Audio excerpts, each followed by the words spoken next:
teman-teman semua, teman-teman penghobi anggur. Kali ini saya mau ngobrol masalah media tanam.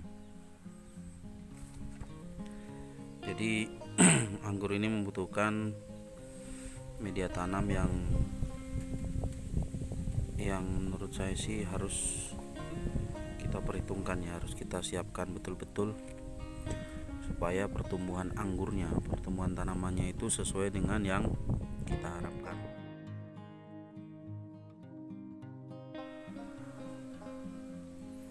Ini contohnya anggur usia 3 bulan lewat 3 minggu, dan ini anggur umur 3 bulan kurang 1 minggu, karena selisihnya 1 minggu dengan yang barusan. Dan ini sudah bawa bunga, udah keluar benang sarinya, tahap pembuahan bunga ya, tahap pembuahan bunga. Dan memang untuk anggur ini faktor utama yang menentukan berhasil tidaknya kita menanam anggur itu menurut saya ya, itu adalah media tanam yang digunakan.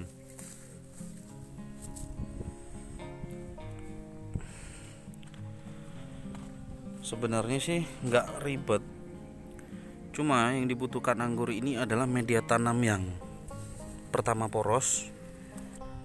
Artinya poros itu adalah dia mampu mensirkulasikan air dengan baik, sehingga media tanam itu tidak menjadi becek. Karena anggur kurang suka ya dengan media yang becek, dia maunya basah tapi nggak becek. Kemudian faktor kedua yang paling penting adalah steril. Mengingat anggur ini anggur impor, dan sistem perakaranya itu dia rentan terserang dengan cendawan atau jamur yang sifatnya patogen. Apalagi ketika anggur kita masih berusia kecil, masih kecil, jadi baru skala bibit lah.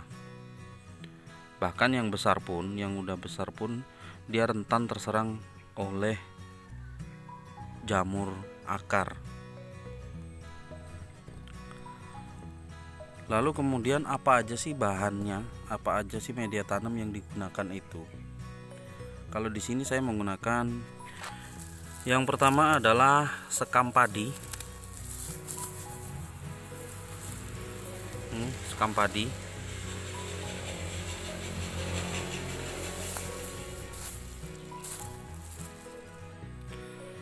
Sekam padi ini, kalau saya kebetulan di tempat saya ini banyak mesin giling padi ya, pabrik penggilingan padi.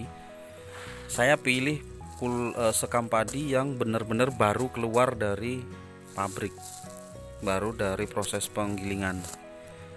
Yang saya ambil biasanya yang masih panas lah, masih anget, bukan yang sekam padi yang udah lama. Itu bahaya. Kalau sekam padi yang udah lama, yang dia udah membusuk atau dia udah bercampur dengan tanah, itu mengandung banyak bakteri, banyak mikroba yang tidak menguntungkan untuk perakaran anggur. Nah, sekam padi ini saya jadikan 2 bagian. Ini yang satu bagian saya jadikan sekam bakar, yang satu bagian lagi saya gunakan sekam mentah begini.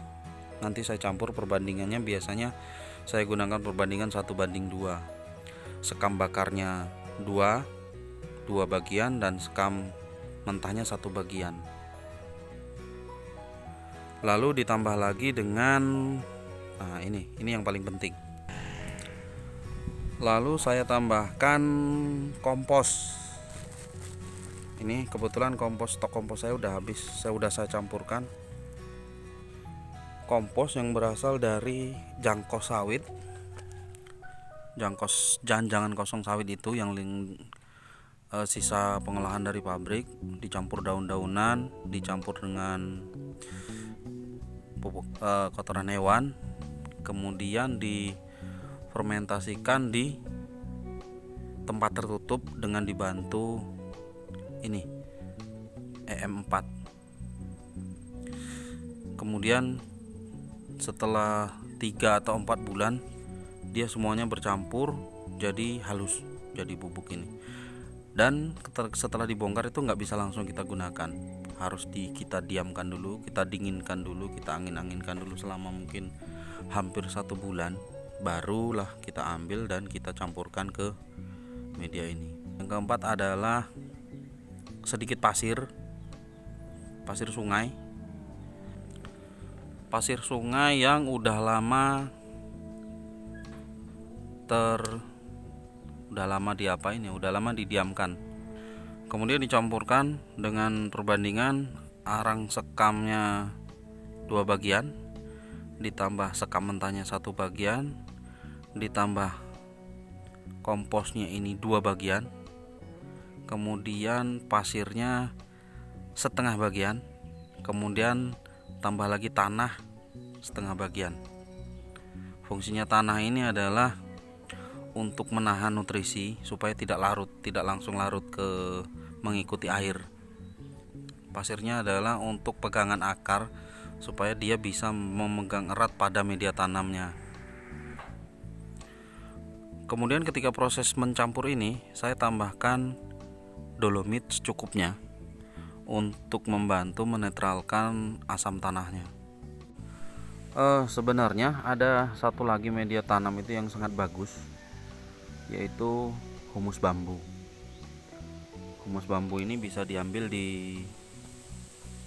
dari tanah di sekitaran rumpun bambu itu, di permukaannya kita ambilin, itu bagus. Dan itu sangat bagus sekali. Cuman karena di sini nggak ada, bukannya nggak ada sih, susah nyarinya, saya nggak pakai. Dan hasilnya ini lumayan subur, daunnya lebar-lebar.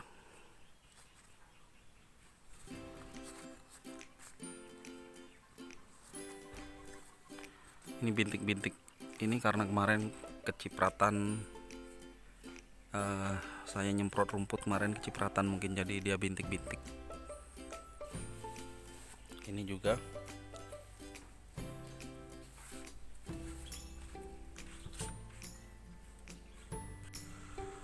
baik teman-teman, sampai di sini dulu video saya kali ini.